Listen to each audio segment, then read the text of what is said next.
Sport Santé vous est présenté par l'Hôpital de la Tour. Votre santé, notre passion.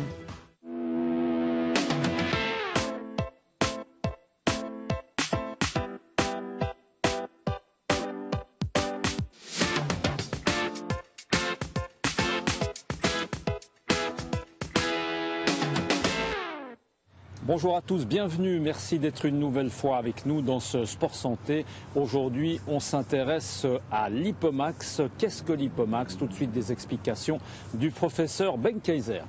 L'Hypomax, ça représente faire un effort à bas régime sur une durée un peu plus longue. Et on est souvent aujourd'hui conseillé d'aller sortir, faire un petit jogging, mais surtout pas trop rapidement. Et le raisonnement derrière, c'est qu'on brûle plus de graisse que de sucre pendant ces efforts de longue durée. Et l'idée derrière, ensuite, c'est bien sûr faire en sorte qu'on brûle plus de graisse, donc pour perdre plus de poids plus rapidement. Le problème c'est que si sur le principe c'est tout à fait correct, pendant l'effort à bas régime, on brûlera plus de graisse que de sucre, donc par rapport à une intensité plus élevée. Mais il faut quand même regarder ensuite ce qui se passe pendant le reste de la journée. On court peut-être pendant une demi-heure ou une heure, mais il reste encore 23 heures ou plus dans la journée. Et on s'est aperçu que si on fait plutôt un entraînement avec des courtes durées d'effort à plus haute intensité, que l'effet sur la plus longue durée, donc sur 24 heures, est plus favorable avec des intensités plus élevées qu'avec ces exercices de bas régime. Alors lorsque vous parlez des 23 heures qui restent, vous entendez quoi par là?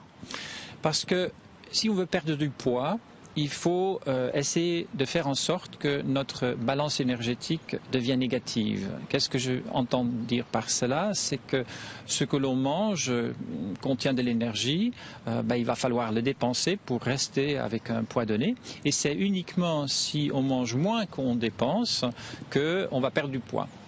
Alors là, on travaille sur la dépense, donc on va essayer de changer par des efforts répétés régulièrement, de faire en sorte qu'on dépense un peu plus. Le problème, c'est que la régulation au niveau du cerveau en termes de satiété, la faim, etc., c'est archi compliqué. Et puis, le type d'exercice qu'on fait régulièrement a une incidence là-dessus. Donc, des exercices d'intensité plus élevée ont comme effet une régulation de la satiété et de la faim un peu différente que des exercices de basse intensité prolongée.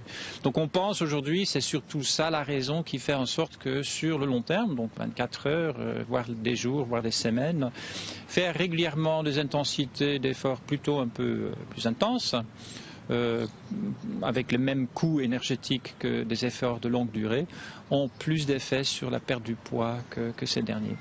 Alors professeur, évidemment que là on est en train de parler perte de poids, mais je crois que ce qui est quand même important de rappeler pour tout le monde, c'est que rien ne remplace finalement l'activité telle qu'elle soit.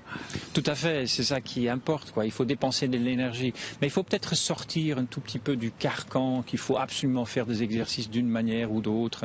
Tout effort finalement est bénéfique. Il faut aussi profiter des occasions que nous représente la vie au quotidien. Par exemple, les escaliers. Les escaliers sont une opportunité dont il faut profiter tant que les genoux le veulent encore. Et monter 2-3 étages par les escaliers, c'est typiquement ce genre d'exercice où on booste un peu le système. On sent bien que, tiens, là, je fais un effort assez intense. C'est assez bref, c'est assez court, mais si 2-3 fois par jour, on a l'occasion, on peut le faire. On est sûr que ça a une incidence ensuite sur la balance énergétique dans le bon sens sur le long terme. Professeur Kaiser, concrètement, si des gens nous écoutent, ce qu'on espère évidemment, des gens qui voudraient, pourquoi pas, perdre entre 5 et 10 kilos en consultation aujourd'hui, alors qu'est-ce que vous recommandez comme type d'activité, par exemple sur une semaine, que faut-il faire?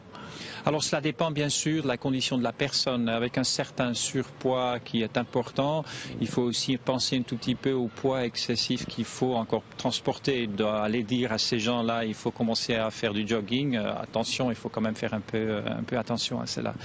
Mais tout mouvement, toute activité physique est bonne.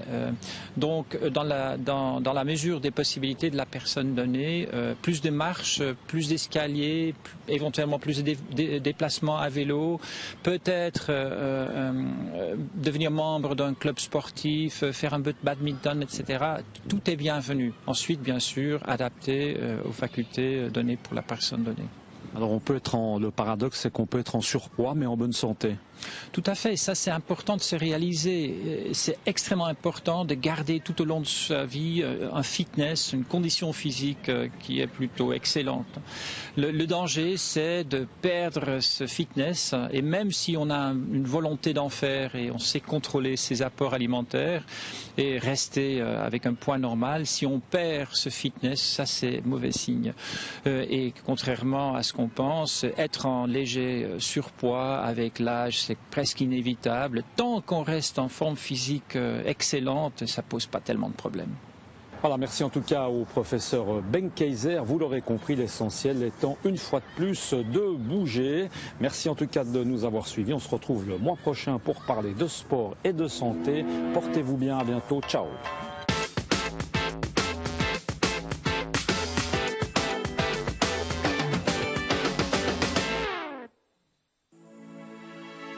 Sport Santé vous a été présenté par l'Hôpital de la Tour.